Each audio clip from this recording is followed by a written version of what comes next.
ይከበራል ማለት ነው። ሆኖም ግን እግዚአብሔር አምላክ ለወዳጆቹ የሚጠቅመውን ስለሚሰጥ ለዕዝራ ብዙ ምስጢር ገልጦለታል። የጽዮንን ትርጉምና የመጽሐፍ ቅዱስ ስርዓት እንግዲህ እግዚአብሔር ይነግሮሙ ለሕዝቡ በመጽሐፍ እግዚአብሔር ለሕዝቡ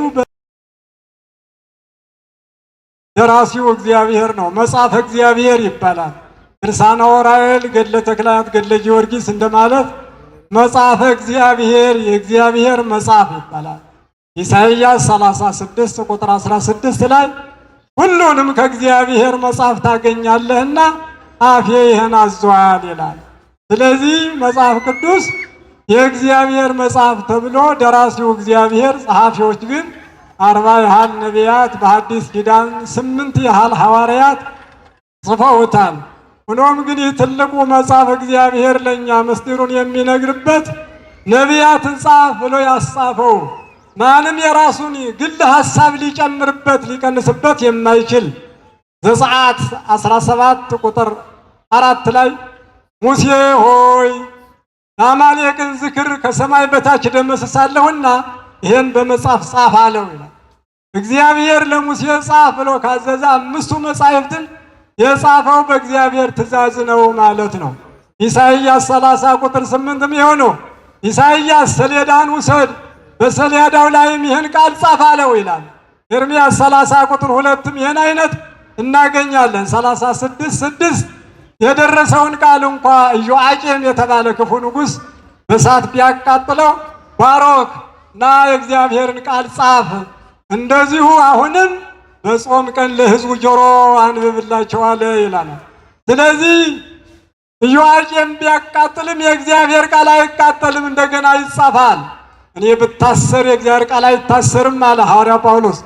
ስለዚህ መጽሐፍ ቅዱስ ከነቢያት የመጣ ነው። ወተጽሕፈት ዛቲ ለካልእ ትውልድ ሕዝብ ዘይትፈጠር ይሴብሖ ለእግዚአብሔር።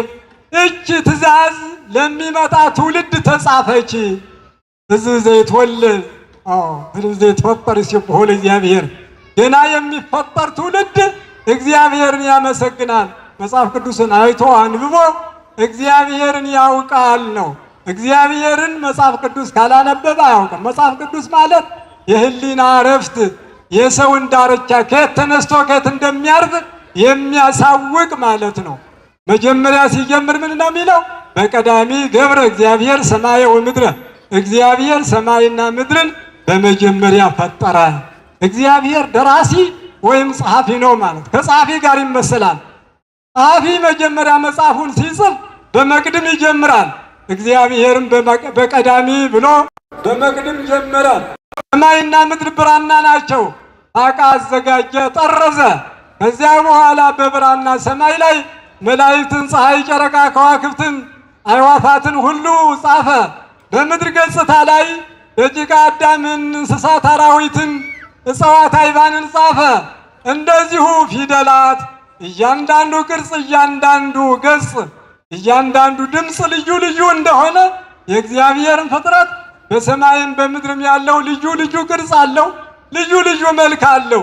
እግዚአብሔር እንግዲህ በመቅድም ጀምሮ እስከ ራእየ ድረስ እስከ ራእየ ዮሐንስ ያጻፈ ባለቤቱ የእግዚአብሔር መጽሐፍ ቅዱስ ስለሆነ እርሱ ጸሐፊ ወይም ደራሲ ይባላል። ወካዕበ ይቤ በአፈ ዳዊት ነው የሚለው። በዳዊት አፍ እግዚአብሔር እንዲህ አለ፣ በኢሳይያስ አፍ እንዲህ አለ እየተባለ ለሰዎች እግዚአብሔር የነገረውን ብቻ እንዲያስተላልፉ እንጂ የግል ሐሳብ የሚጠቀስበት ማንም ሊወስድ የማይችል ነው። እያንዳንዳችሁ ወዳጃችሁ የጻፈው ደብዳቤ ቢኖር ምን ሐሳብ እንዳለው ትረዳላችሁ። መጽሐፍ ቅዱስም ገልብጣችሁ ስታዩ ስታነቡ የእግዚአብሔር ፈቃድ፣ የእግዚአብሔር ፍላጎት፣ የእግዚአብሔር አምላክነት እስከ መጨረሻ ታውቁታላችሁ። ጠዋት ማታ እሱን ማንበብ ነው። ኢያሱ 1:7 ኢያሱ ሆይ ይህ መጽሐፍ ካፍህ አይለይ፣ ወደ ቀኝ ወደ ግራ አትበል አለው። ኢያሱ ማለት የሙሴ ወዳጅ የእግዚአብሔር ቀኝ እጅ የነዌ ልጅ ኢያሱ እንዲሁ መጽሐፍ ቅዱስን ሳይለይ ቀኝና ግራ ሳይል ስለሄደ ከሙሴ ጋር እንደሆንኩ ከአንተ ጋር ደግሞ እንዲሁ ነኝ አለ። ወዘሕጎ ያነብብ መዓልተ ወሌሊተ ወይከውን ከመ እንተ ተክልተ ሀበ እሙሃ ዘማይ እንተ ትወፍሬሃ በበጊዜሃ ወቆጽባን ይትነገብ አለ። መዝሙር 1:3 ላይ ሕጉ የተባለ መጽሐፍ ቅዱስ ቀንና ሌሊት የሚያነብ ቢኖር በውሃ ዳር እንደበቀለች ዛፍ ይሆናል። ፍሬ ምግባሩ ቅጠል ሃይማኖቱ ጸንቶ ይኖራል። ውሃ ዘማይ ማለት ረድኤተ እግዚአብሔር ተከቦ ይኖራል። ልጁ የልጅ ልጁ ያለ ጊዜው አይቀሰፍም። ሀብቱ ንብረቱ ተጠብቆ ይኖራል ይላል። ስለዚህ ሕገ እግዚአብሔር የተባለ መጽሐፍ ቅዱስ ዛሬ እንደገና የተጻፈበት ነው። ነቢዩ ዕዝራ ባቢሎን ፋርስ ከተመለሱት ጋር አብሮ ተመልሶ ታርጋለህ የሚለውን ድምፅ ሲሰማ እኔ ካረኩ እስመ ኦሪትከ ውየት ወጥፋት በፄዋዌ ኦሪት በሳት ተቃጥላለች፣ በምርኮ ጠፍታለች። እስራኤል ጣዖት ያመልካሉ፣ ይሞታሉ። እንግዲህ ወዲህ ማን ያስተምራቸዋል አለ። ለወገኖቹ አሳቢ አባት እንደዚሁ ነው። በምን ይማራሉ አለው። እንኪያስ 5 ጸሐፊዎችን ይዘህ ብዙ ብራናና ብዙ ወረቀት ይዘህ ወደ ፋድ ገዳም ሂድ። 40 ቀን በዚያ ጾም፣ እግዚአብሔር ይገልጽልሃል፣ የጠፉ የተቃጠሉ መጻሕፍትን ይሰጥሃል አለው። ወዲያውኑ ገዳመ አዛፍ ሂዶ 40 ቀን ጾመ ነው። 5ቱ ጸሐፊያን እየጻፉ ይውላሉ። ቅኔ ዘራፊ መስሎ እየዘረፈ ወሰርከ ሙንቱሰ ይደረሩ። እነሱ ማታ ማታ ይበላሉ፣ እርሱ ግን ቀን ይነግራል፣ ያስፋል፣ ሌሊት ያስብ ነበረ ይላል። 40 ቀን ሳይበላ ሳይጠጣ 24 መጻሕፍት ከእርሱ በፊት ተጽፈው ጠፍተው የነበሩትን በአንድ ጊዜ እንዳስገኘ ዕዝራ ሱቱኤል ምዕራፍ 13 እናገኛለን። ይህ መጽሐፍ ቅዱስ ጠፍቶ ቢቀር ኑሮ እስራኤል ብቻ አይደለም የሚጎዱ፣ እኛ ሁላችንም እንጎዳ ነበረ። እግዚአብሔር የምናውቀው በመጽሐፍ ቅዱስ ነውና የኛ በእውነቱ መስኮት ጆሮአቸውን ከከፈታችሁ መጽሐፍ ቅዱስ ንጹሕ አየር ነው፣ ይገባል፣ ያነጻል። እግዚአብሔር ቃል ብርሃን ነው። ልብ ደጃችሁን ከፈታችሁ ትክክለኛ ብርሃን ይገባል። በሩን በከፈቱት መጠን ነው ብርሃን የሚገባው። እኛም ልባችን ለእግዚአብሔር ከዘጋ ነው እንደ ልድያ እግዚአብሔር ልቧን ከፈተላት እንደተባለ ቃለ እግዚአብሔር ብርሃን ሙሉ በሙሉ ከልባችን ይገባል ማለት ነው። እግዚአብሔር የሰጠን መመኪያችን መጽሐፍ ቅዱስ ነው። ዕዝራ በዚህ በኋላ ነው እንግዲህ መጻሕፍትን አስፎ ለወገኖቹ እስራኤል ሰጥቶ መልአክ ወደ ሰማይ አሳረገ፣ ብሔረ ሕያዋን ሄደ ይለናል። በዚሁ 13ኛው ምዕራፍ ዕዝራ ሱቱኤል። እንግዲህ አባቶች እናቶች መጽሐፍ ቅዱስ ጥቅሙን ካወቅነው እንዲህ ሁል ጊዜ ከአንድ ገጽ ላይ ብታነብ ሌላ ታሪክ፣ ከሌላ ምዕራፍ ብትሄድ ሌላ ምስጢር እያንዳንዱ ስለምትገኝ ማይሰለች መጽሐፍ የሕይወት ኢሳይያስ 50 ቁጥር 4 ላይ እግዚአብሔር ሆይ ጠዋት ጠዋት ቃልህ አዲስ ነው ይላል። ጠዋት ጠዋት ሁል ጊዜ ማልዳ ማልዳ ለጆሮዬ አዲስ ነው። ሌላው ጋዜጣ ወይም ደግሞ መጽሔት ይሰለቻል። መጽሐፍ ቅዱስ ግን ልዩ ልዩ ምስጢር ስለሚነግርህ ከአንተ ጋር የሚኖር ትልቅ ወንድምህ ወይም አባትህ መጽሐፍ ቅዱስ ነው። እግዚአብሔርን ፈቃድ ለማወቅ መጽሐፍ ቅዱስን ተቀብሎ ማንበብ ነው። ሌላው እምነ ጽዮን ይብል ሰብ፣ እምነ ጽዮን ይብል ሰብ ሰው እናታችን ጽዮን ይላል፣ በውስጧ ሰው ተወልዷልና። እግዚአብሔር አምላክ የተወለደባት ድንግል ማርያም ጽዮን ትባላለች። ጓለ ጽዮን ስላሉ ጽዮን ምን ማለት ነው? ስንት ጽዮን አለ? ሰው ያደናግራል። ይሄን ያህል ነው ይሄን ያህል ነው እያሉ እና እሱ ነው የምንመለከተው። ሰው እናታችን ጽዮን ይላል። መጀመሪያ ጽዮን የተባለች በመጽሐፍ ቅዱስ 2ኛ ሳሙኤል 5:6 ላይ ያለው ነው። ዳዊትም የጽዮንን ተራራ ያዘ፣ አምባውንም ቅጥር ቀጠረ፣ ስለዚህም የዳዊት ከተማ ተባለች ይላል። ኢየሩሳሌም አጠቃላይ በዚህ ተጠርታለች፣ የዳዊት ከተማ ተብላ። ወታደሮቹ ኢያቡሳውያንን አባሮ ያችን ከተማ ስለያዘ ወታደሮች መጠጊያ ምሽግ ስላደረገ አምባ መጠጊያ። ጽዮን ማለት ጾነ ሥጋ ጾነ ነፍስ ማለት የሥጋ የነፍስ መጠጊያ ማለት ነው። ስለዚህ እሱ ተጠግቶ ስለዳነባት ደብረ ጽዮን አላትና መጠጊያ ብሎ ተረጎመ ይላል። በዚህ ኢየሩሳሌም ተጠርታለች። 2ኛ ዜና ምዕራፍ 5 ቁጥር 3 ሶሎሞንም ሌዋውያንንና ካህናትን ጠርቶ ከዳዊት ከተማ ከጽዮን ተራራ ታቦትን አምጡልኝ ብሎ ላካቸው ይላል። ስለዚህ ታቦተ ጽዮን የምንለው በዚያ እንደነበረ እንረዳለን ማለት ነው። ሌዋውያንንም ካህናትንም ከዳዊት ከተማ ከጽዮን ተራራ አምጡ ብሎ ላካቸው። ስለዚህ ምድራዊት ኢየሩሳሌም የዳዊት ከተማ በመባል ብዙ ጊዜ ትታወቃለች። ሌላ ሁለተኛይቱ ሰማያዊት ኢየሩሳሌም ናት። ዕብራውያን 12 ቁጥር 22 ላይ ወደ ጽዮን ተራራ ወደ ሕያው እግዚአብሔር ከተማ ሰማያዊት ኢየሩሳሌም ደርሳችኋል፣ እናንተ የጻድቃን ማህበር እልፍ አእላፍ መላእክት ፍጹሐንም ባሉበት ደርሳችኋል ይላቸዋል ነፍሳትን። ስለዚህ ሰማያዊት ኢየሩሳሌም ደግሞ የእግዚአብሔር ከተማ በመባል ጽዮን ተብላለች። የጽዮን ተራራ የሕያው እግዚአብሔር ከተማ ሰማያዊት ኢየሩሳሌም ደርሳችኋል ብሎ ሰማያዊት ኢየሩሳሌም አድርጎ እንደሚነግረን እንረዳለን ማለት ነው። ራእይ 14 ቁጥር 1 ላይ ምንድነው የሚለን? በጉም በጽዮን ተራራ ቆሞ ነበረ፣ ከእርሱ ጋር ስሙና አባቱ ስም በግንባራቸው የተጻፈላቸው ሁሉ በዚያ ነበሩ 144,000። እነዚህ የተቀኙትን ቅኔ ሊቀኝ የቻለው የለም ይላል ራእይ ዮሐንስ አይቶ የጻፈው።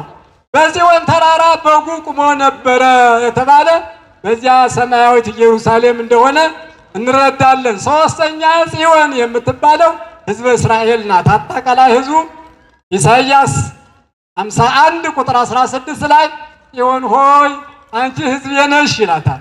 ጽዮን ሆይ አንቺ ሕዝቤ ነሽ። እስራኤል አጠቃላይ ጽዮን ተብለው ተጽፈዋል። መዝሙረ ዳዊት 125 ቁጥር 1 ላይ አመሜተ እግዚአብሔር ፄዋ ጽዮን ወኮነ ፍሱሃና ሚሃ መላ ፍስሐፉነ ወታሴ ልሳንነ ይላል። ከሰባ ዘመን በኋላ እግዚአብሔር ጽዮን የተባለች የእስራኤልን ምርኮ በመለሰ ጊዜ በአፋችን ደስታ ተሞላ አለ። ወገኖቹ እስራኤል ሲመለሱ እግዚአብሔር ገጸ ምሕረቱን ሲመልስ አመሜተ እግዚአብሔር ፄዋ ጽዮን የጽዮንን ምርኮ በመለሰ ጊዜ እጅግ ብዙ ደስታ በአፋችን ተሞላ ብሎ ከስደት የተመለሱትን የወገኖቹን እስራኤልን ታሪክ ይተርክልናል። አራተኛ ጽዮን ማርያም ናት። ስለዚህ ነው ስምዕ የማርያም ጽዮን ለዓለመ ዓለም እያላችሁ በጸሎት ዘወትር መጀመሪያ ላይ ለዚሁም ምስክሬ ለዓለሙ ዓለም ጌታ እናት የሆነችው ጽዮን ማርያም ናት እያላችሁ የምትጸልዩት ድንግል ማርያም ጽዮን ተብላለች። በብሉይ ኪዳን ኤልያስ ተብሎ የተጠራ ነበር። ዮሐንስ ነው። በአዲስ ኪዳን ዮሐንስ፣ በብሉይ ኪዳን ኤልያስ ተብሏል። ሚልክያስ 4:4 ላይ መመልከት ይቻላል። ክርስቶስም ይህን ነው ተርኮ የነገራቸው። ኤልያስማ መጣ መከራ ጸኑበት እንጂ ብሎ ማቴዎስ 17:10 ላይ ለሐዋርያት የነገራቸው ያ ኤልያስ ዮሐንስ ነበረ በብሉይ ኪዳን። ድንግል ማርያም በብሉይ ኪዳን ጽዮን ተብላ ተጠርታ በአዲስ ኪዳን ድንግል ማርያም ናት። ወስማ ለይእቲ ድንግል ማርያም ሉቃስ 1:27 ላይ የድንግሊቱም ስም ማርያም ነበረ ብለው እነ ኢሳይያስ ድንግል ብለው ማርያም የሚለውን ስላልጠሩ የድንግሊቱም ስም ማርያም ነበረ ማስረጃው። የጽዮንም ስም ማርያም ነበረ። ጾነ ሥጋ ጾነ ነፍስ የሆነች ድንግል ማርያም ማለት ነው። መዝሙር 9 ቁጥር 11 ላይ ዘምሩ ለእግዚአብሔር ዘያድር ውስተ ጽዮን ወንግርጎሙ ለአሕዛብ ምግባሮ። በጽዮን ውስጥ 9 ወር ከ5 ቀን በማኅፀኗ ላደረ ለእግዚአብሔር ዘምሩ አመስግኑ አለ። ወንግርጎሙ ለአሕዛብ ምግባሮ፣ እንዴት ተጸንሶ እንዴት በድንግልና እንደተወለደ ለአሕዛብም ረቂቅ የሆነ እግዚአብሔርን ሥራ ንገሩ ይላል። ስለዚህ እግዚአብሔር ከጽዮን ድንግል ማርያም የተወለደ እርሱ ነው ማለት ነው። እስመ ኀረያ እግዚአብሔር ለጽዮን ወአብደራ ከመ ትኩኖ ማኅደሮ ዛቲ ይእቲ ምዕራፍየ ለዓለም። ጽዮንን መራጣት እኮ ጽዮንን መርጧታል ብያል። ስለዚህ ማደሪያ ትሆነው ዘንድ መርጧታልና ለዘላለም መርጫታለሁ፣ በእርሷ አድራለሁ አለ። ለዘላለም ነው ያለው። ሰማያዊት ኢየሩሳሌም ምድራዊት ኢየሩሳሌም ያልፋሉ፣ በዕለተ ምጽአት የሉም። ድንግል ማርያም ግን ለዘላለም ነዋሪ ስለሆነች ለዘላለም ማረፊያዬ ናት። ዛቲ ይእቲ ምዕራፍየ ለዓለም ዘያድር እስመ ኀሬክዋ ብሎ እግዚአብሔር በዳዊት አፍ እንደተናገረ ድንግል ማርያም ዘላለም ነዋሪ ናት። ሲመጣም ሥጋ ማርያምን ለብሶ እየታየ ይመጣል። ወምጽዮን ስነ ስብሐቲሁ መዝሙር 49:3 ላይ እግዚአብሔር ሥጋደ ይመጽእ ሥጋ ማርያምን ለብሶ ስነ ስብሐቲሁ የተባለውን ሥጋዌ እንደተገረፈ፣ እንደተሰቀለ፣ እንደተቸነከረ ሆኖ በግልጽ ሆኖ እየታየ ይመጣል። እግዚአብሔር ዝምም አይልም። የሚወቅሳቸው አሉ፣ የሚያመሰግናቸው አሉ ብሎ ነቢዩ እንደተናገረ ጽዮን ድንግል ማርያም ተብላ ተቀጽላለች። ስለዚህ ነው ለሄኖክ ከመታርዮ ሚጠተ ብርሃናት ነከራ ወምስጢራቲሃ ለጽዮን ተፍየክር ለዕዝራ ይላል ደራሲው። ለሄኖክ የብርሃንን መመላለስ ታሳየው ዘንድ ለዕዝራም የጽዮንን ምስጢር ትተረጉም ዘንድ ወይም ለዕዝራ የጽዮንን ምስጢር ትተረጉማለህ እንዳለ የጽዮንን ምስጢር ነቢዩ እንዲያውቀው ራእይን ተርኮ የነገረበትን ነው እናገረው። ስለዚህ ሌላውና መጨረሻው አምስተኛው ቤተ ክርስቲያን ናት። ዕዝራ ሱቱኤል ምዕራፍ 8:37 ጀምራችሁ ምዕራፍ 9ንም ተመልከቱ። ራእይ አየሁ ይላል። አንዲት የምታለቅስ ሴት አየሁ። ለምን ታዝኛለሽ? ለምንስ ታለቅሻለሽ ብዬ ጠየኳት። ሴትየቱም ተው እባክህን አታናግረኝ፣ ልቤ ያዝኗል አለች። እኔም ግድ ንገርኝ አልኳት። እርሷም መካን ነበርኩ፣ እስከ 30 ዓመት ድረስ ልጅ አልነበረኝም። ከጊዜ በኋላ እግዚአብሔር ጸሎቴን ሰማና ወንድ ልጅ ሰጠኝ። በችግር አሳደግኩት። ኋላ ዳርኩትና በደስታ ድረን ከጫጉላ ቤት ወድቆ ሞተብኝ። ስለዚህም ሰዎች ሊያጽናኑ ቀረቡ። እምቢ አልኩ። እኔም ጠፍቼ ወደዚህ ገዳም መጣሁኝ። እንግዲህ ወዲህ ወደ ዓለም አልመለስ፣ እንደዚህ እኖራለሁ እንጂ አለች ይላል ዕዝራ ሱቱኤል 8። ይህ ምንድን ነው? ቅድስት ቤተ ክርስቲያን ናት። አስቀድሞ ለዕዝራ የሚሆነውን ሁሉ ነግሮታል። 30 ዓመት ያለች ከአዳም እስከ ሶሎሞን ቤተ መቅደስ አልተሰራም ነበርና 3000 ዘመን ይላል። 3000 ዘመን ሶሎሞንን ሳታገኝ ወይም ቤተ መቅደስ ሳይሰራ የቀና አምልኮተ እግዚአብሔር ሳይደርስ እንደነበረ የሶሎሞን ምሳሌ የሆነ ክርስቶስ ወድቆ ሞተ ማለት በቀራንዮ ስለ ሰው ልጆች ሞተ። ቤተ ክርስቲያን አዘነች በሚል እርሱ ግን ወሶበሪያ ይኮነት ቢሲተ እሱ ግን ባያት ጊዜ ሴት አልነበረችም። አላህ ሀገር ቅድስት የተቀደሰች ኢየሩሳሌም ነበረች እንጂ ይላል። ለእኛ ኢየሩሳሌም ቤተ ክርስቲያን ናት። ለጊዜው ለእርሱ ግን ኢየሩሳሌም ብሎ ተርጉሞለታል። እቺ ቤተ ክርስቲያን በዕዝራ አልቅሳ እንደታየች ምንድነው ያለ? ወይቤላ ኢትርየይኑ ለሃዚያነ እንተረከበተነ በእንተ ጽዮን ይላል 9:4 ላይ የተያያዘ ስለሆነ በሁኑ እኛ ሁላችን ልቅሶ አታይምን? ስለ ጽዮን ያገኘችን መከራ እያለቀስነ ብቻሽን ለምን ታለቅሻለሽ ብሎ ቤተ ክርስቲያንን አጽናናት ነው። ስለዚህ ዑራኤል እየተረጎመ ለዕዝራ የነገረው የቤተ ክርስቲያን ስርዓት ነው። ከነ ዕዝራ የተጀመረ አይደለም። የቤተ ክርስቲያን ስርዓት ከላይ ከጥንተ ፍጥረት ጀምሮ ማለት ነው። በመላእክት እየወራ ማየረር ማለት መቅደስ ቅድስት ቅኔ ማሕሌት ማለት ነው። ስለዚህ ነው ተዘከር ማኅበረ ከዛ ቅደም ከፈጢረ አስቀድመ የፈጠርከውን ማኅበርህን አስብ። ስርዓተ መላእክት ስርዓተ ደቂቀ አዳም ሁና የተሰጠችውን የቤተ ክርስቲያን ስርዓት ከላይ ከመላእክት የመጣውን አስብ አትርሳ ብሎ ነቢዩ የሚጸልይልን ቤተ ክርስቲያን ጽዮን ቤተ ክርስቲያን በተለይም ቅዱስ ያሬድ ጽዮን ቅድስት ቤተ ክርስቲያን ደብተራ ፍጽምት ይላል።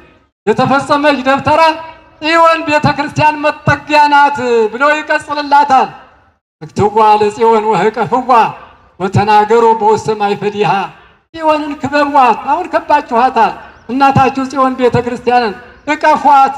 ወተናገሩ በውስተ ማይፈዲሃ በግንቦቿ ዙሪያም ስለ እርሷ ተነጋገሩ። ደዩ ልበክሙ ውስተ ኃይላ በኃይሏ በቸርነቷ ሁሉ ልባችሁን ጣሉ ክብሯን ትካፈሉ ዘንድ ብሎ ነብዩ አሁንም ይነግረናል። ወተናገሩ በውስተ ማይፈዲሃ ቤተ ክርስቲያን ናት። እናንተ የተሰበሰባችሁት ወይም ጽዮን ተብላ የተቀጸለላት ጸወነ ሥጋ ጸወነ ነፍስ። የሥጋ መጠገኛ ላም የነፍስ መዳኛ ማርያም ይላል ግብሬ። የሥጋ መጠገኛ ላም ወተትና ሥጋ የሚገኝባት ስለሆነ የነፍስ መዳኛ ማርያም የነፍስ መዳኛ ማርያም፣ የነፍስ መዳኛ ቤተ ክርስቲያን እናታችሁ ቅድስት ቤተ ክርስቲያን እምየ ቅድስት ቤተ ክርስቲያን ብላችሁ ትጸልያላችሁ። በ40 ቀን በ80 ቀን ወልዳችኋለችና ቅዱስ ሥጋዋን ክቡር ደሙን ጡቷን አጥፍታችኋለችና ኦሪትን በምሳ ወንጌልን በራት መግባ አሳድጋችኋለችና ኋላም ታላቁ እንቅልፍ ሞት የተባለው ሲወስዳችሁ ልብሷን አልብሳ ባጠገቧ ታስተኛችኋለች። ሌላ ቤት የላችሁማ። የዘላለም ቤታችሁ ይህ ነው። የትም መሄድ አይችልም። 2 ሽማግሌዎች ነበሩ ይባላል። በዚሁ ዘመን አጸባ ነበርና ተጨዋውተው ሲለያዩ በሰላም ብናድር ነገ ቤተ ክርስቲያን እንገናኝ አለው። በሰላም ባናድርስ አንዳችን እንኳን ብንሞት አንዳችን ለመቀበር አንዳችን ለማስቀበር መምጣታችን አይቀርም አለው ይባላል። ስለዚህ እንኳን በሕይወተ ሥጋ እያልነ ጠዋት ማታ ሰላም ለኪ ቅድስት ቤተ ክርስቲያን ይቅር ብንሞትም ብንኖርም ቅድስት እናታችን ቤተ ክርስቲያን እቺ ናት። ከካህናት እጅ ነፍስን ተቀብሎ በመላእክት እጅ ወደ አብርሃም እቅፍ ነፍሳችሁን ወደ ገነት ሥጋችሁ ደግሞ በዚች በቅድስት ቤተ ክርስቲያን ዙሪያ የሚጠባበቅ እግዚአብሔር አደራውን ከዚች ቤተ ክርስቲያን እስኪቀበል ድረስ ፊታችሁን ብሩህ ሰማይ እያያችሁ ፊታችሁን ወደ ምስራቅ አዙራችሁ ከምስራቅ የሚመጣውን እግዚአብሔርን እየጠበቃችሁ ለዘላለም የምትኖሩት ንስሐ ገብታችሁ ሥጋ ወደሙ ተቀብላችሁ በኖራችሁ የሐዋርያት ተከታዮች ናችሁ። የኢየሱስ ክርስቶስ ደቀ መዛሙርት ናችሁ። ስለዚህ እግዚአብሔር አምላክ ዕዝራን በመጽሐፍ ቅዱስም በጽዮንም የመከረ ያስተማረ ለእኛም የሰማነውን በልቡናችን እንዲያሳድርም ቅዱስ ፈቃዱ ይሁንልን። ወደ አባቶች ወስዳችኋለሁ። ይብቃን፣ ይቆየን። ሰላም አሉ።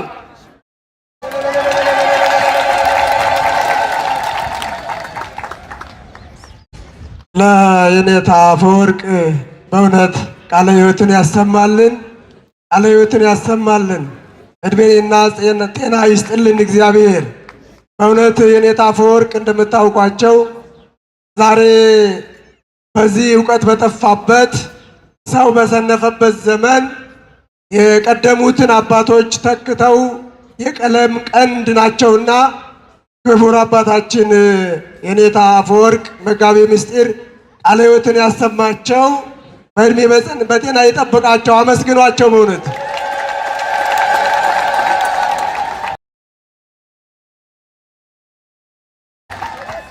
የተወደዳችሁ ምዕመናን ቀጥታ ወደ ክቡር አባታችን ነው የምንሄደው። ግን ከዛ በፊት ከትላንት ከ20 ጀምሮ እስከ 22 ድረስ ልዩ ልዩ መምህራንና ዘማሪያንን በመጋበዝ በማታው ፕሮግራም ከ10 ሰዓት ተኩል ጀምሮ ስብከተ ወንጌሉ በልዩ መልኩ እየተከናወነ ይገኛል።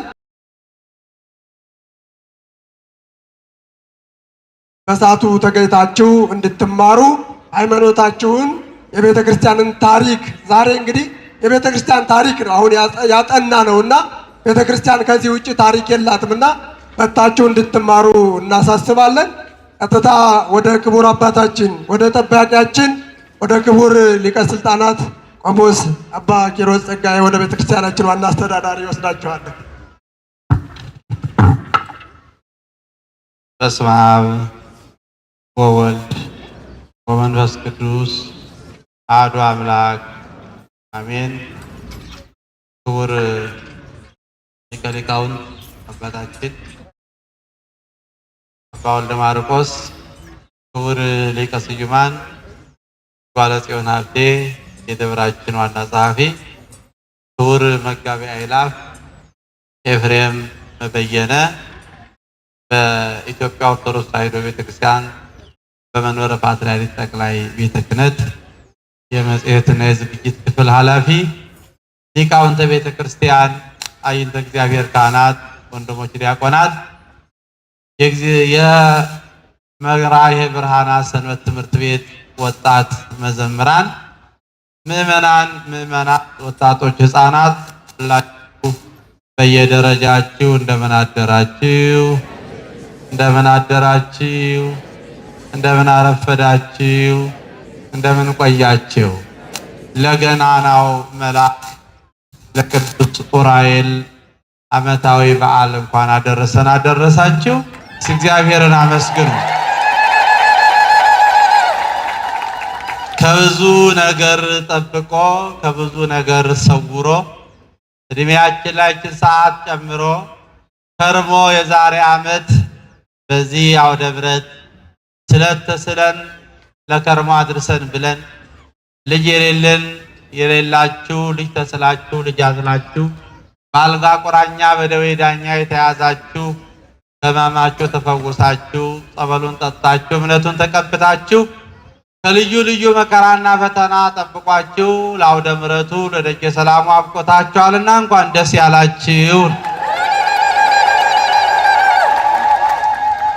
እኔ የኔታ አፈወርቅ በተናገሩት ባስተማሩት በመከሩት አጥንትን በሚያለመልም ነፍስን በሚያሳርፍ እንደማር በሚጣፍጥ የደከመ ሰው ዛፍ ላይ ሄዶ እርፍ ብሎ ነፍሱ ስጋው እንደምትደሰት ነፍሳችን እጅግ እረክታለች። አባቶችን የሰጠን እግዚአብሔር የተመሰገነ ይሁን። በእውነት እግዚአብሔርን አመስግኑ ሁላችሁ እና ምንም ምለው ነገር የለኝም።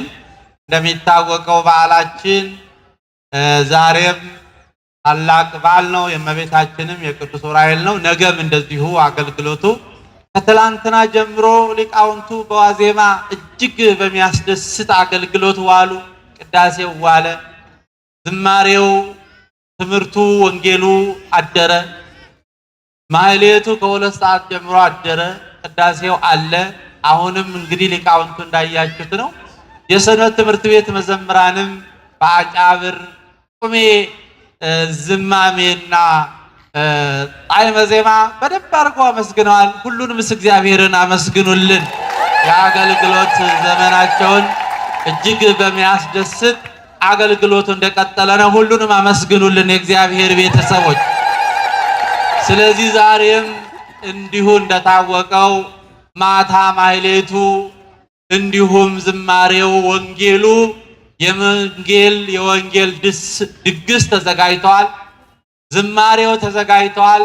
ነፍሳችንን የምንመግብበት ብዙ በረከት ሸምተን ወደ ቤታችን የምንሄድበት ከቅዱስ ዑራኤል በረከት የምናገኝበት የተቋጠረው ቋጠሯችን የሚፈታበት ለከረሞ ድረስ ስንቅ ይዘን የምንሄድበት ነውና እችን ዕለትና እችን ሰዓት አደራችሁን ከአባታችሁ ከቅዱስ ዑራኤል ደጅ አትጥፉ ነው የምላችሁ። እየሰማችሁ ነው ምዕመናን? ልጆቻችሁን ይዛችሁ ኑ።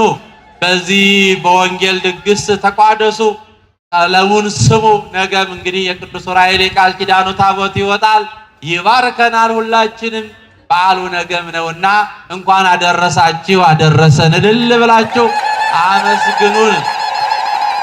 እንግዲህ እኔ ለዚህ በዓል ትልቅ ድምቀት የሆኑ የእግዚአብሔር ልጆች በዚህ የቅዱስ ዑራኤል ልጆች በደጁ ያደጉ ፍቅሩን የቀመሱ ሀብታቸውን ንብረታቸውን እዚህ ሆነው ድክ ድክ ብለው በደጁ እየዘመሩ ያደጉ አሁን ደግሞ አገር ተረክበው እየሰሩ ያሉ አባታቸውን ቅዱስ ዑራኤልን እያገለገሉ ያሉ በነፃ ያደረጉትን ስጦታ በዓሉ ይደምቅ ዘንድ ያደረጉትን ነገር እንደ ሰው እናመሰግናቸዋለን። ትልቁን በረከት ግን እግዚአብሔር ያድልልን፣ በሕይወት ያቆይልን፣ የሰጠውን አይንሳልን። ስለዚህ ይሄንን ስክሪን እንደዚህ እንዲያምር ያደረጉት ልጆቻችን ወይዘሮ ሃይማኖት ይታገሱና ባለቤቷ አቶ ሚኪያስ ኢቨንት የሚባል ባለቤት ናቸው። ይሄንን እንግዲህ የዛሬ ዓመትም ሰጥተውናል። አሁንም ይሄ በነፃ ውድ የሆነ ዕቃ ከእግዚአብሔር በላይ ምንም ነገር የለምና እንደዚህ ያሳመሩት ልጆቻችን ናቸው። አመስግኑልን። ቅዱስ ዑራኤል ጨማምሮ ይስጣችሁ፣ በጤና ያቆያችሁ ብላችሁ አመስግኑልን። ሙሉጌታ ጎሹ በነፃ የሰጡን ሳውንድ ሲስተም ይሄድን ደግሞ እንደምታዩት ከነ ስፒከሩ ከመነጋገሪያው ከበሮ ሁሉ ሲመጣበት የነበረ ሙሉጌታ ጎሹ ነው። ነገር ግን እኔ እንዲህ እንደሆነ ያደረገችኝ ወላጅ እናቴ ናት። እናቴን አመስግኑልኝ ብሏል። እናቱን እስቲ እናኑን አመስግኑልኝ። እመቴ እናቴ አጥብታ ያሳደገችኝ አባቴ ቅዱስ ዑራኤልን በገንዘቤ በሀብቴ የኔ አይደለም የእናት በጣም ልብ አይነካም ነገር ሳመስግኑት ይሄንን ልጅ በጣም በሚገርም ሁኔታ ነውና ምስጋናውን ሁሉ እናቴ ትውሰድልኝ ብሏል። የእናት በረከትና የእናት ምርቃት ይድረስህ እንላለን። እኛም ቅዱስ ዑራኤል ይጠብቅልን። በደንብ አመስግኑ። ይሄንን ሳውንድ ሲስተም በጣም በሚገርም ሁኔታ ነው ለዓለም እያሰራጭ ያለ ደግሞ ኤቢ ኢንተርቴንመንት ነው። ቀረጻውን በነፃ ከነሲስተሙ ለዓለም እያሰራጭ ያለው ከዚህ ስክሪን ጋር አመስግኑልን። ይሄንን ወንድማችን በእውነት በሚገርም ሁኔታ ነው። እስቲ በደንብ እኛ እናመስግን። እስቲ እኛ እኮ ተጠቃሚ ነን። በደንብ አድርጋችሁ አመስግኑ። እንዲሁ ይሄንን በደመቀ ሁኔታ እንዲያሸበርቅ ግቢውን በማጽዳት ባንዲራውን በመዘርጋት ይህንን ዲኮር በመዘርጋት ደግሞ የቅዱስ ዑራኤል ልጆች ወጣቶች ናቸው። አመስግኑልን። በእውነት በደንብ አድርጋችሁ አመስግኗቸው። እግዚአብሔር የተመሰገነ አመስግኗቸው። በደንብ አድርጋችሁ ቅድም የመራሄ ብርሃናት ሰንበት ትምህርት ቤት ወጣቶች የአጫበሩን ዜማ ከአባቶቻቸው ቀጥለው በሚገርም ሁኔታ ነው ያደረጉት። ልጆቻችንን አመስግኑልን። እግዚአብሔር ይባርክልን፣ ይቀድስልን። ምስጋና ብቻ አይደለም፣ በእውነት ሌላም እንዲሁ የምስክር ወረቀት እንሰጣለን። በእውነቱ ሰበካ ጉባኤውም ስትወጡ የምታዩዋቸው ሊሰራቸው ያቀዱ የተጀመሩ ስራዎች አሉ። እነሱን እያያችሁ ምንድናቸው? እኔ አልነግራችሁም። ስትወጡ ምንድነው ሰበካ ጉባኤው ሊሰራ ያቀደው ምንድነው ስራ የጀመረው ብላችሁ ስትወጡ በሁለት ቀኝና ግራ የተሰቀሉ ዲዛይኖች አሉ። እነሱ ስራ ተጀምረዋል። እያያችሁ እያደነቃችሁ የሚቻላችሁን ነገር ሁሉ እንድታደርጉ ነው። እኛ በቅዱስ ዑራኤል አውደ ምሕረት ላይ ጥላ ዘቅዝቀን አለምንም። ነገር ግን እናንተ ያሰባችሁትን ያቀዳችሁትን ስለታችሁ የደረሰላችሁ የሰመረላችሁ በጸበሉ የተፈወሳችሁ በረከቱን የቀመሳችሁ በፍቅሩ የነደዳችሁ አይደለም ገንዘባችሁን ሁሉ ነገር ሕይወታችሁን ጭምር ለቅዱስ ዑራኤል ሰጣችኋልና ለከርሞ ያድርስልን። ነገን ደግሞ በዓሉን በደመቀ እንድናከብር የቅዱስ ዑራኤል ፈቃድ ይሁን። በረከቱ በሁላችን ላይ ይደር። በልል ብላችሁ አመስግኑ። የእግዚአብሔር ልጆች በእውነተኛ እድለኞች ነን። የተዋሕዶ ልጆች እድለኞች ነን። ብዙ መከራ ብዙ ፈተና ቢጠርብን በእግዚአብሔር ፍቅርና በረከት በእቅፉ እግዚአብሔር በበረከቱ እያጠገበን እየጠበቀን ዓለምን እንድንረሳ ቤተ ክርስቲያንን እያስታወስን የክርስቶስ ፍቅር እንድናስታውስ እያደረገን ነውና ይህንን ያልነሳን ከበረከቱ ያላሳጣን እግዚአብሔር ክብር ምስጋና ለስሙ ይሁን። እንግዲህ አገልግሎቱ ከ9 ሰዓት ጀምሮ አሁን ማለት ነው ይቀጥላል። ስለዚህ ተመልሰን መተን በማይሌቱም በዝማሬውም በወንጌሉም አገልግሎት እንድንባረክ እግዚአብሔር ቅዱስ ይሁንልን፣ ፈቃዱ ይሁን። ተነሱ ለጸሎት። የሰማነውን በልቡናችን ያሳድርብን፣ ኃይለ አጋንንትን ያርቅልን፣ መንፈስ ቅዱስን ያቅርብልን። ሀገራችንን ኢትዮጵያን ከጥፋት ሕዝባችንን ከስደት ከመቅሰት ከጦርነት ከቀሳፊ በሽታ ይሰውርልን። እግዚአብሔር አምላካችን በሰላም እንደመጣችሁ በሰላም ወደ ቤታችሁ ይመልሳችሁ። ከመከራ ስጋ ከመከራ ነፍስ ይሰውራችሁ። እሾህ እንቅፋት አይንካችሁ። እግዚአብሔር የጸለያችሁትን ጸሎት ይቀበልላችሁ። የሰጣችሁትን ስጦታ ይቀበልላችሁ። ከንቱ ድካማ ያድርግባችሁ። መምጣታችሁን ንግደተ ኢየሩሳሌም ያድርግላችሁ። በረከት ተሸክመን አፍሰን ወደ ቤታችን እንድንሄድ ያድርግልን። የቅዱሱ የመልአኩ የቅዱስ ዑራኤል በረከት በሁላችን ላይ ይደርብን። የእናታችን የንጽሕተ ንጹሐን የቅድስተ ቅዱሳን አቁራሪተ መዓት መራገ ጸሎት የጭንቅ ቀን አማላጃችን እመብርሃን ድንግል ማርያም በረከታ በእኛ ላይ ይደርብን። ፍቅሯ በአንደበታችን ጣዕሟ በአንደበታችን ፍቅሯ በልቡናችን ይደርብን። ነገ ደግሞ የቃል ኪዳኑ ታቦት አውጥተን እንድናገለግል እንድንዘምር እንድንባረክ የነገ ሰው ይበለን። እግዚአብሔር የሰራችሁትን ይባርክላችሁ፣ የወለዳችሁትን ያሳድግላችሁ፣ ከክፉ ነገር ይሰውራችሁ፣ ከወዳጅ ጠላት ይጠብቃችሁ፣ ከዲያብሎስ አሽክላ ወጥመድ ይሰውራችሁ። ካላስተባችሁት መከራ ሰውሮ ያላስተባችሁትን በረከት ይስጣችሁ። ጠባቂ መልአክ ተራዳኢ ሰማዕት ይላክላችሁ። እሾህ እንቅፋት አይንካችሁ። በተዋሕዶ ሃይማኖታችሁ ያንጽናችሁ። እግዚአብሔር አምላካችን ከዚች በረት ውጭ የሆኑትን ወደ በረቷ ወደ ቅድስት ቤተ ክርስቲያን ይመልስልን። አባታችን ሆይ ብለን እንጸልይ። አባታችን ሆይ በሰማያት የምትኖር ስምህ ይቀደስ፣ መንግሥትህ ትምጣ፣ ፈቃድህ በሰማይ እንደሆነች እንዲሁም በምድር ትሁን። የዕለት እንጀራችን ስጠን ዛሬ፣ በደላችንን ይቅር በለን እኛም የበደሉን ይቅር እንደምንል።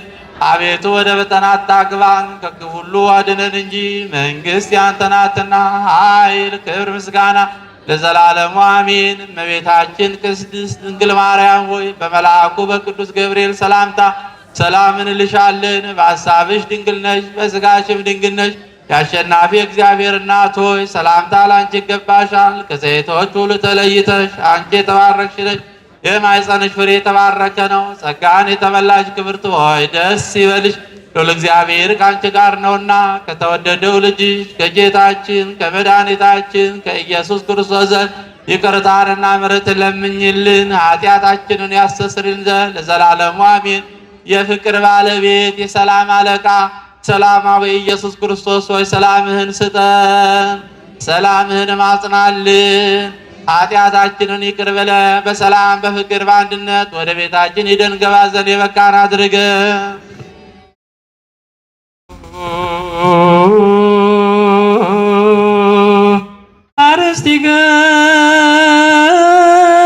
አርስቲክሙ ቅድመ እግዚአብሔር አምላክነ በደገብሩኮ ሞዝ ከመ ይባርክ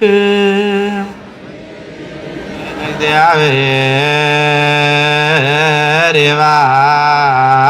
ይባርከነ ወይስዓለነ። አቤቱ ጌታ ሆይ ሕዝብህን አድን ርስትህን እንባ። አቤቱ ጌታ ሆይ ሕዝብህን አድን ርስትህን እንባ። አቤቱ ጌታ ሆይ ሕዝብህን አድን ርስትህን እንባ። እስከ ዘላለሙ ድረስ ጠብቃቸው፣ ከፍ ከፍ ማድረጋቸው በአንድ ልጅ በጌታችን በአምላካችን በመድኃኒታችን በኢየሱስ ክርስቶስ በክቡር ደሙ የዋጃት ቤዛም የሆናት ቅድስት ቤተ ክርስቲያንህን ጠብቃት። ለነገሥታትና ለመኳንን ንጹሕ ለሆነ ሕዝብና ቅዱስ ለሆነ ወገን ማደሪያ ትሆን ዘንድ የጠራት ከዚች ቅድስት ቤተ ክርስቲያን መጠጣችሁ ተሰብስባችሁ የጸለያችሁ ያስቀደሳችሁ የቆማችሁ የጌታችን የመድኃኒታችን የኢየሱስ ክርስቶስ ቅዱስ ሥጋውን የበላችሁ ክቡር ደሙን የጠጣችሁ በማወቅ ወይም ባለማወቅ የሰራችሁትን ኃጢአታችሁን እግዚአብሔር ይቅር ይበላችሁ። ሥጋ መለኮት ስለሚባል ሥጋ የሕግና የሥርዓት ደም ስለሚባል ደሙ የአሸናፊ እግዚአብሔር ልጅ በድንጋሌ ሥጋ በድንጋሌ ሕሊና ትምት የምትሆን የድንግል ማርያም ልጅ ባለፈው ይቅር ይበላችሁ፣ ከሚመጣ ሁሉ መከራ ይሰውራችሁ። እኔንም እናንተንም ለመንግሥተ ሰማያት የበቃን የተዘጋጀን ያረገን ዘንድ እግዚኦ መሐረነ ክርስቶስ መላ 12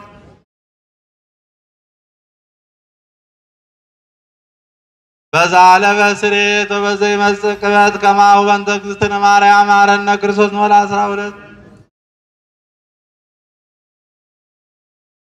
ኦ ተወካፌ ንስሐ ወስራይ ኃጢአት ኢየሱስ ክርስቶስ ስራይ ኃጢአቴ ወኃጢአተ ኩሉ ሕዝብከ ስናውቅ ሳናውቅ በስልጣን የሸመቀው መንፈስ ቅዱስ ባወቀው ማይሰራ ኃጢአት እግዚአብሔር ይፍታ።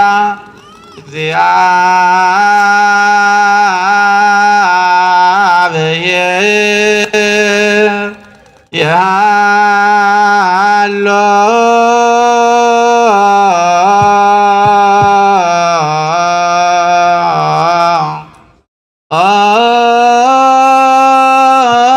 ምስለ ኩልክሙ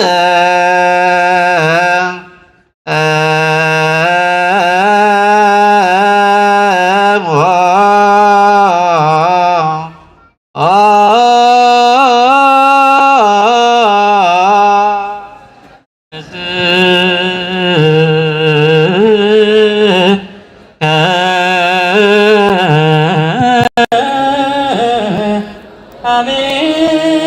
እግዚአብሔር ይባርከን። ክብርቲሁ በሰላም ስሬተ ኩነተ መጥነ ስጋ ከወደ መቃባን ምስላለ ስለሰነ ያል ሰፎ ኩነተ ጓጋት ተኩነ ጓስና ድምረና ብሩዛዋና ስጋ ከወደ መቃ ጸጋ ነሳይነ ወህይወተ ረገብነ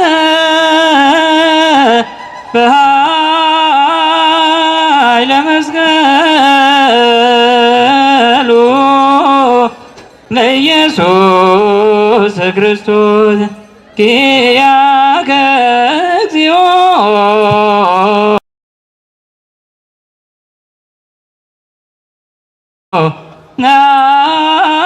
ናኩት ነሲያነ ጸጋ ዘመንፈስ ቅዱስ በሰላም ግቡ።